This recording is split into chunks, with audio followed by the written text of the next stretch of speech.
Hello students, good morning.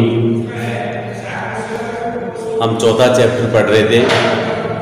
चौथे chapter में अपन ने खरपतवार के बारे में पढ़ा था। किसके बारे में? खरपतवार के बारे में। खरपतवार की डेफिनेशन पढ़ ली, कैरेक्टर्स ऑफ वीड पढ़ लिए, खरपतवार की विशेषताएं पढ़ ली, उसके लाभ हानि पढ़ लिए, क्लासिफिकेशन पढ़ लिया। कल अपन ने खरपतवार विस्तार भी पढ़ लिया। खरपतवार विस्तार किस किस के माध्यम से होता है, इसके बारे में भी पढ़ लिया था। आज पढ़ेंगे अपन खरपतवार गुणन या प्रजनन, यानी खरपतवार का जो प्रजनन होता है वो दो माध्यम के द्वारा होता है। एक तो बीज के द्वारा और एक होता है वानस्पतिक भागों के द्वारा। यानी जो नए पौधे तैयार होंगे वो किस किस के द्वारा तैयार होंगे? एक तो बीज के द्वारा नए पौधे तैयार होते हैं और दूसरा होता है वानस्पतिक भागों के द्वारा नए पौधे तैयार होते हैं। हेडिंग डाल दो बेटा, खरपतवार गुणन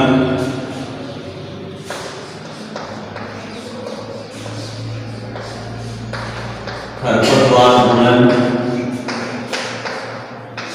यानी प्रजनन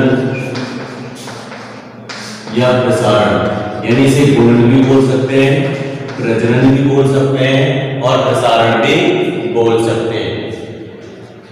खरपतवारों का गुणन लिखो इसमें, खरपतवारों का गुणन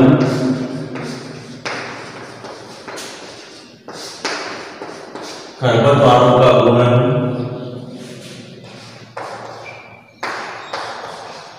या प्रसारण दो माध्यम के द्वारा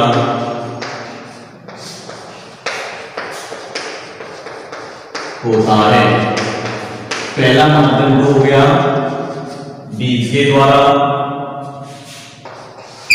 पहला माध्यम डालो बीज द्वारा। अब बीज के द्वारा चाहे एक वर्षीय प्लांट हो चाहे द्विवर्षीय प्लांट हो, वो अपनी लाइफ साइकिल में वानस्पतिक वृद्धि करके और प्रजनन अवस्था में जाके किसका उत्पादन करता है? बीज का उत्पादन करता है। क्या करता है? बीज का निर्माण करता है। चाहे वो एक वर्षीय हो चाहे वो द्विवर्षीय हो। वानस्पतिक वृद्धि करने के बाद वो कौन सी अवस्था में जाएगा? कौन सी स्टेज में जाएगा? प्रजनन वाली स्टेज में जाएगा और बीज का उत्पादन करेगा। लिख लो बेटा इसके बारे में, एक वर्षीय व द्विवर्षीय। एक वर्षीय व द्विवर्षीय खरपतवार, एक वर्षीय व द्विवर्षीय खरपतवार वानस्पतिक, एक वर्षीय द्विवर्षीय खरपतवार जीवन चक्र में वानस्पतिक वृद्धि करके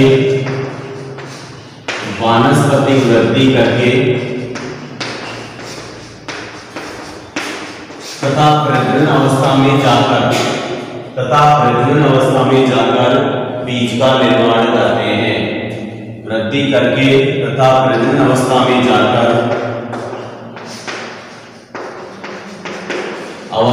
जाकर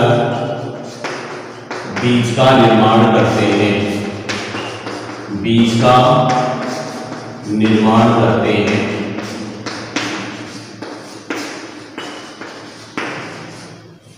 दूसरा भाग पढ़ेंगे वानस्पतिक भागों द्वारा।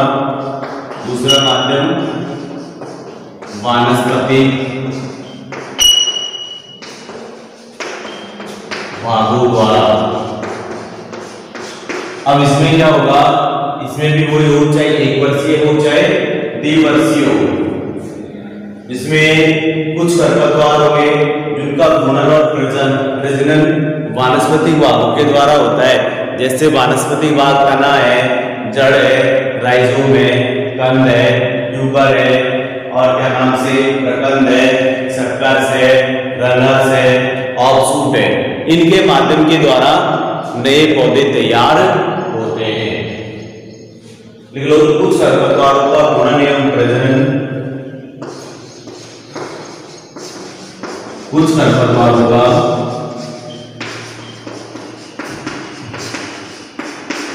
गुणन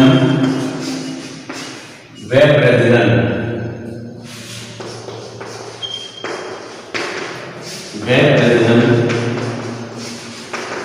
वानस्पतिक भागों के द्वारा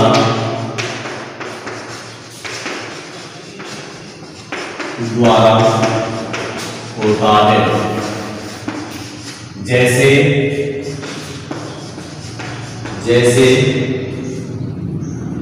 राइजोम,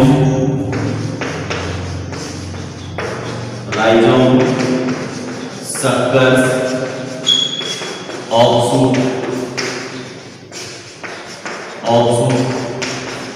जड़,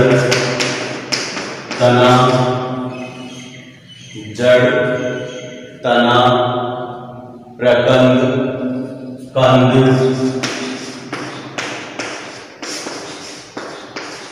आदि। यानी ये क्या है, वनस्पति भाग है, इनके द्वारा नए पौधे तैयार हो जाते हैं। अब पढ़ेंगे खरपतवार नियंत्रण। क्या पढ़ेंगे? खरपतवार नियंत्रण। खरपतवार नियंत्रण करने से पहले हमें खरपतवार के नियंत्रण के सिद्धांतों के बारे में ज्ञान होना जरूरी है। हेडिंग डालो, खरपतवार नियंत्रण।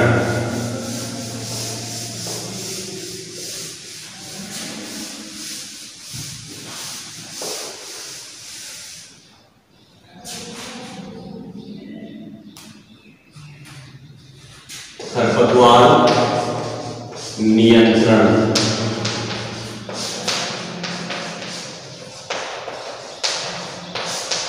लिखो इसमें, सर्वप्रथम खरपतवार नियंत्रण के मुख्य सिद्धांतों को। सर्वप्रथम खरपतवार नियंत्रण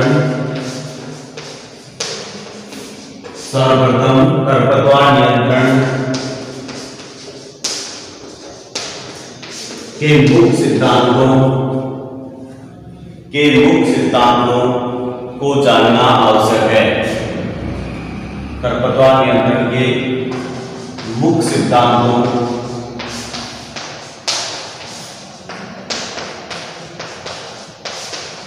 को जानना आवश्यक है। यदि खरपतवार नियंत्रण करेंगे उससे पहले उनके कुछ सिद्धांत है, उनको हमें जानना बहुत जरूरी होता है। हेडिंग डालो, खरपतवार नियंत्रण सिद्धांत। खरपतवार नियंत्रण सिद्धांत।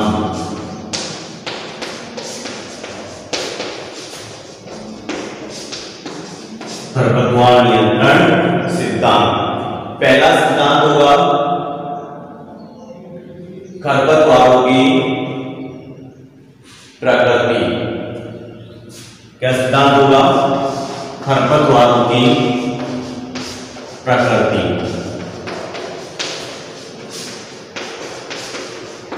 अब खरपतवारों की प्रकृति में क्या होगा? मान लीजिए कोई जलमग्न वाला खरपतवार है, तो उसमें क्या नाम से उसको अधिक पानी की आवश्यकता होती है, इसलिए उसको नष्ट करना है तो उसे क्या नाम से उस क्षेत्र के पानी को क्या निकाल देंगे, बाहर निकाल देंगे, और पानी के अभाव में क्या हो जाएगा, वो सूख जाएगा। जैसे कोई शुष्क जलवायु का खरपतवार है, उसके उस एरिया के अंदर क्या भर दो, पानी भर दो, ताकि वो क्या हो जाएगा, नष्ट हो जाएगा। यानी खरपतवारों की प्रकृति का हमें ज्ञान होना चाहिए कि प्लांट कौन सी प्रकृति का है। यदि हमें प्रकृति का ज्ञान नहीं होगा तो हम उसका नियंत्रण नहीं कर सकते कि ये खरपतवार जलमग्न वाला खरपतवार है या शुष्क भूमि का खरपतवार है या कृषि क्षेत्र का खरपतवार है या अकृषि क्षेत्र का खरपतवार है, इसलिए खरपतवारों की प्रकृति का ज्ञान होना हमें जरूरी होता है। लिख लो, रेगिस्तानी खरपतवारों की रोकथाम के लिए, रेगिस्तानी खरपतवारों की रोकथाम के लिए, रेगिस्तानी खरपतवारों की रोकथाम के लिए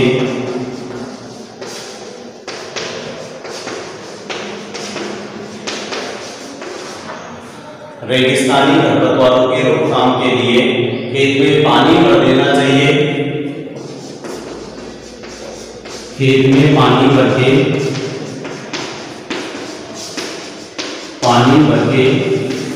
खरपतवारों को नष्ट कर देना चाहिए। खेत में पानी भर के खरपतवारों को नष्ट कर देना चाहिए और जलीय खरपतवारों को नष्ट करने के लिए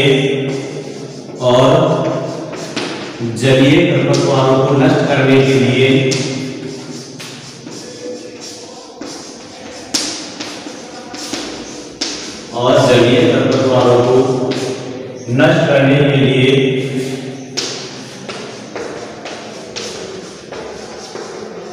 कुछ समय के लिए सूखा छोड़ देना चाहिए। कुछ समय के लिए सूखा छोड़ देना चाहिए। सूखा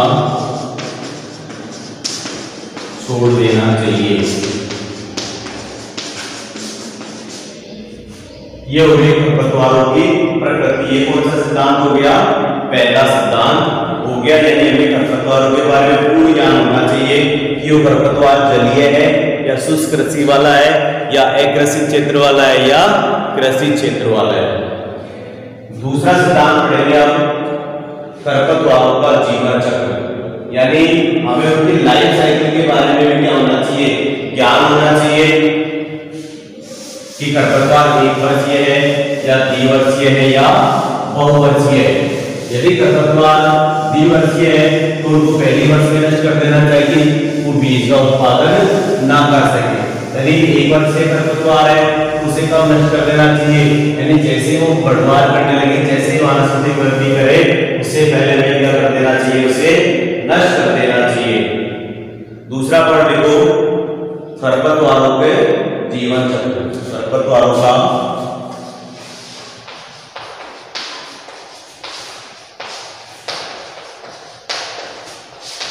खरपतवारों का जीवन चक्र लिखो बेटा। इसमें एक वर्षीय खरपतवारों को एक वर्षीय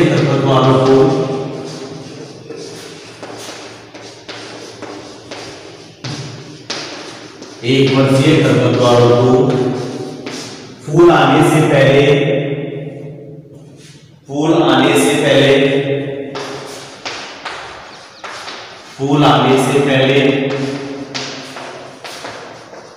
या बीज बनने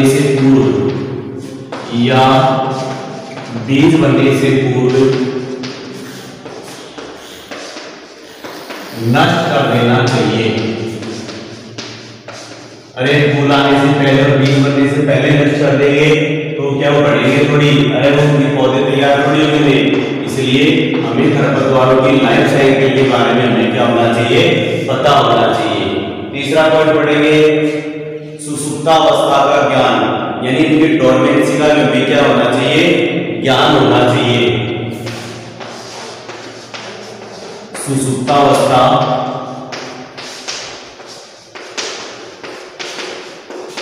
का ज्ञान लिखो। इसके बारे में भी कुछ खरपतवारों के बीजों की सुसुप्तावस्था, कुछ खरपतवारों के बीजों की सुसुप्तावस्था काफी लंबी होती है। सुप्तावस्था काफी लंबी होती है। 3 सिद्धांत पढ़ लिए। पहला सिद्धांत फसल की प्रकृति, दूसरा उसके लाइफ साइकिल और तीसरा उसके डोरमेंसी का ज्ञान हमें होना चाहिए। तीसरा चौथा होगा खरपतवारों की सहनशीलता, खरपतवारों की सहनशीलता।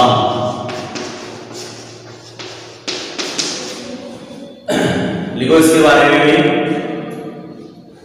कि हमें जो खरपतवारों की सेंसिटिव है उसके बारे में भी ज्ञान होना चाहिए कि जैसे जो चौड़ी पत्ती वाले खरपतवार हैं वो किससे नष्ट किए जा सकते हैं, 2,4-D से नष्ट किए जा सकते हैं। इससे 2,4-D से नष्ट किए जा सकते हैं। और क्या नाम से जो सक्रिय पत्ती वाले खरपतवार हैं उनके लिए आइसोप्रोटोन वगैरह का भी यूज करते हैं। इसलिए खरपतवारों की प्रकृति का हमें क्या होना चाहिए, पूर्ण ज्ञान होना चाहिए। लिख लो बेटा इसके बारे में भी। चौड़ी पत्ती वाले खरपतवार पढ़ लेता हूं।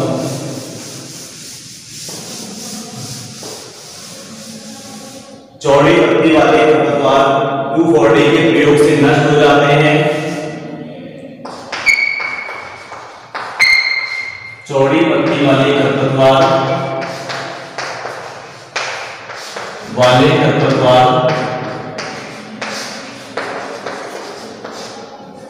2,4-D से नष्ट हो जाते हैं।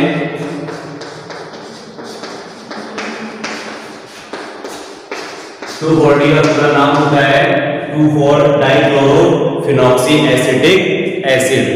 2,4-D से नष्ट हो जाते हैं, परंतु सक्रिय पत्ती वाले खरपतवार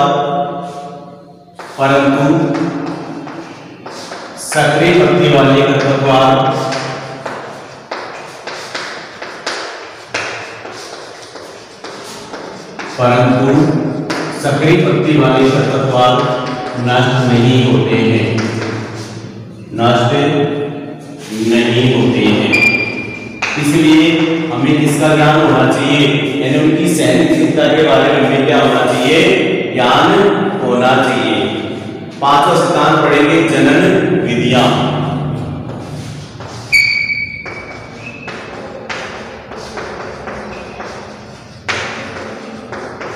जनन विधियां। अब जनन विधि में ये ज्ञान होना चाहिए कि खरपतवारों का जन्म किसके माध्यम से हो रहा है, बीज के माध्यम से होता है या वानस्पतिक भाग के द्वारा होता है। इसके बारे में हमें क्या होना चाहिए, ज्ञान होना चाहिए। जिस खरपतवार का बीज जनन बीज के द्वारा हो रहा है तो उसको बीज उत्पादन से पहले नष्ट कर दो, और जिस खरपतवार का जनन वानस्पतिक भागों के द्वारा होता है तो उसे उगते क्या कर दो, नष्ट कर दो। इसके लिए जनन विधि के बारे में भी क्या होना चाहिए, ज्ञान होना चाहिए। लिखो कुछ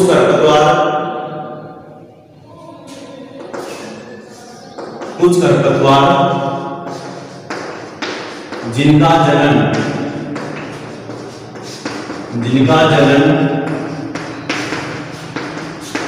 बीजों के द्वारा होता है, जिनका जनन बीजों के द्वारा होता है,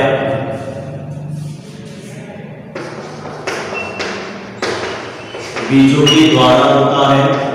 जैसे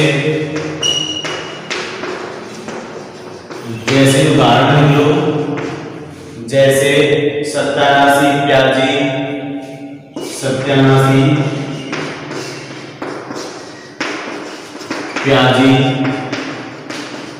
जंगली चौलाई, सत्यानाशी प्याजी और जंगली चौलाई आदि पौधों के बीज बनने से पूर्व, आदि पौधों के बीज बनने से पूर्व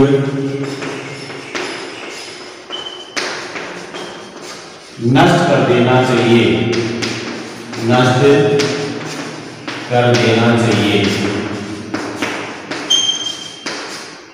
ये हो गए खरपतवार नियंत्रण के 5 सिद्धांत। पहला सिद्धांत पढ़ लिया था खरपतवार की प्रकृति, दूसरा पढ़ लिया खरपतवार की लाइफ साइकिल, तीसरा पढ़ लिया सुसुप्तावस्था का ज्ञान, चौथा पढ़ लिया खरपतवार की सहनशीलता और पांचवा पढ़ लिया जन्म विधियां। इन सभी के बारे में यदि हमें ज्ञान होगा तो हम खरपतवारों का नियंत्रण आसानी के साथ कर सकते हैं। अब हेडिंग डाल दो उन्नत शस्त्रविधियों के द्वारा खरपतवार नियंत्रण।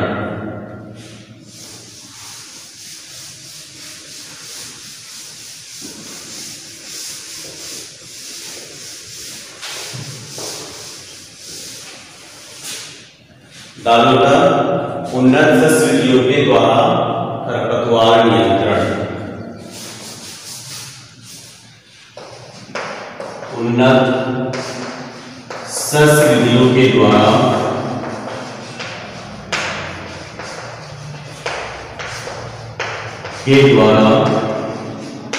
उन्नत शस्त्रविधियों के द्वारा खरपतवार नियंत्रण।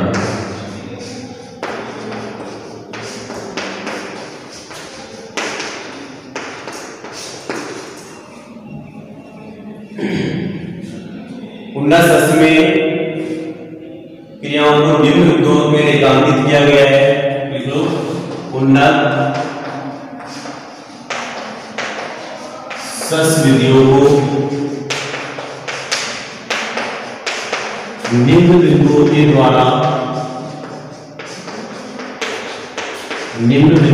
द्वारा रेखांकित किया गया है। रेखांकित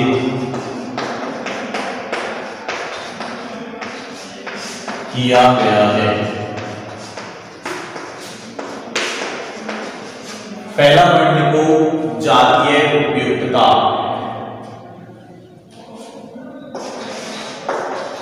जातीय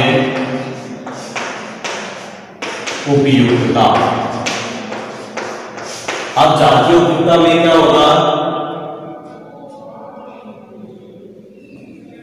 हमें फसल की ऐसी जाति का चुनाव करना चाहिए कि वो खरपतवार की तुलना में अधिक तेजी से वृद्धि करे, अधिक तेजी से उसमें फूल आए और अधिक तेजी से वो प्रजनन करे।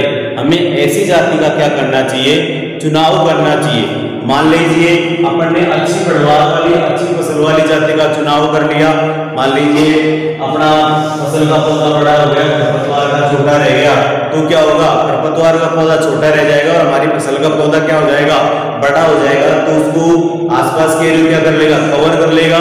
तो जो खरपतवार का पौधा है उसको क्या नहीं मिल पाएगा, हवा पानी वगैरह नहीं मिल पाएगा, सूर्य का प्रकाश नहीं मिल पाएगा, तो अपना भोजन नहीं बना पाएगा और भोजन नहीं बनाने की उपस्थिति में क्या हो जाएगा, वो नष्ट हो जाएगा। इसलिए हमें ऐसी जाति का चुनाव करना चाहिए जो खरपतवार के पौधों की तुलना में क्या हो, अच्छी वृद्धि करने वाला होना चाहिए। लिख लो बेटा, इसमें हमें फसलों की ऐसी जातियां उगानी चाहिए, हमें फसलों की ऐसी जातियां उगानी चाहिए, हमें फसलों की ऐसी जातियां उगानी चाहिए जो किसकी तुलना में, खरपतवार के तुलना में, जिनका अंकुरण एवं बढ़वार, जिनका अंकुरण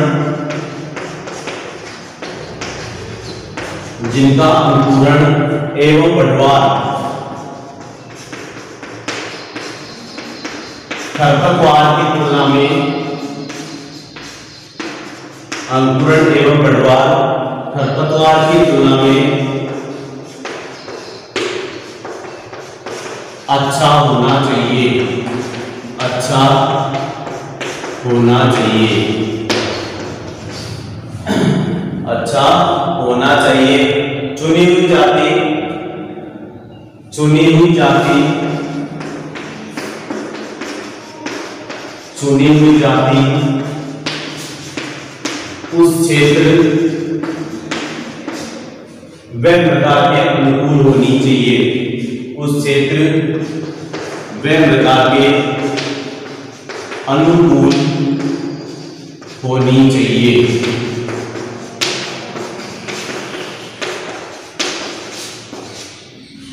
ये हो गया पहला पॉइंट, यानी जातीय उपज से अपन क्या कर सकते हैं, खरपतवारों का नियंत्रण कर सकते हैं। अब दूसरा पॉइंट पढ़ेंगे, बोने की विधि व समय। बोने की विधि व समय। अब बोने की विधि व समय वाला पॉइंट कैसे खरपतवार का नियंत्रण करेगा,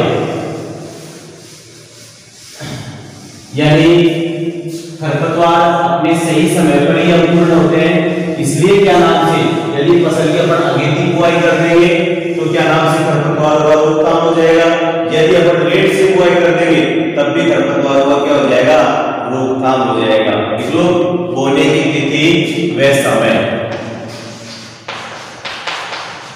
बोने की तिथि व समय लिखो। इसके बारे में, फसलों की सही समय पर बुआई करने से, फसलों की सही समय पर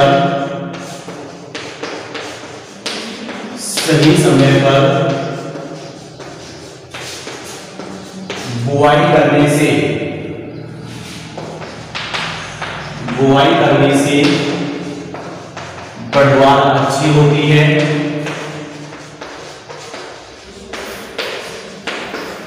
बढ़वार अच्छी होती है, यानी अपन फसलों को सही समय पे बो देंगे तो क्या होगा, बढ़वार अच्छी होगी। यदि फसल की देर से बुआई करते हैं, देखो, यदि फसल की देर से बुआई करते हैं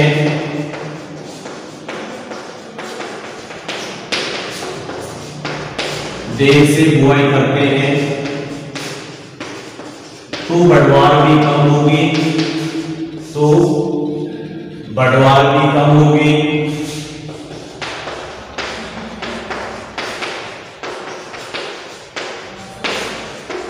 उस स्थिति में, यानी यदि अपन फसल की देर से बुआई करेंगे तो बढ़वार क्या होगी, कम होगी, और खरपतवारों का प्रकोप क्या हो जाएगा, बढ़ जाएगा, होगी, और खरपतवारों का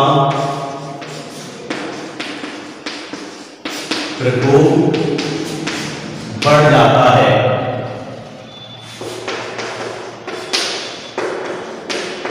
ये हो गया बोने की विधि, बोने की तिथि व समय, यानी बुआई फसल की सही समय पे करेंगे तो क्या नाम से अपनी फसल अच्छी पैदावार करेगी, यदि सही समय पे क्या नाम से बुआई नहीं करेंगे तो पैदावार क्या हो जाएगी, कम हो जाएगी, और उस स्थिति में खरपतवार अपना प्रकोप बढ़ा देंगे या तेजी से वृद्धि कर जाएंगे। तीसरा पॉइंट पढ़ेंगे, फसल चक्र।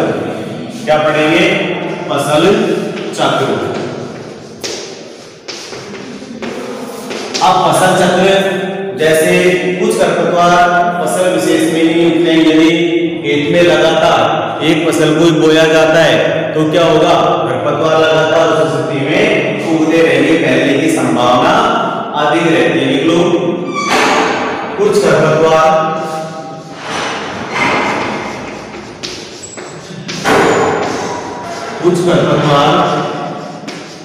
फसल विशेष में ही उगते हैं,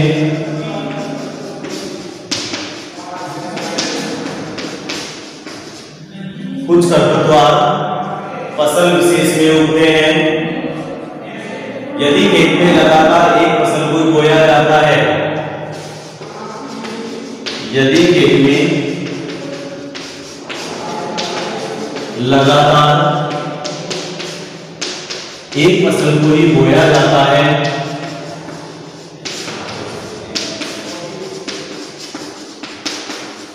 यदि लगातार एक फसल को ही बोया जाता है तो खरपतवारों की बढ़ने की संभावना अधिक रहती है, क्योंकि खरपतवारों की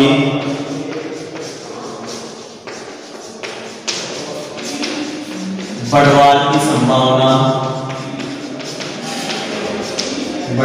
संभावना अधिक रहती है।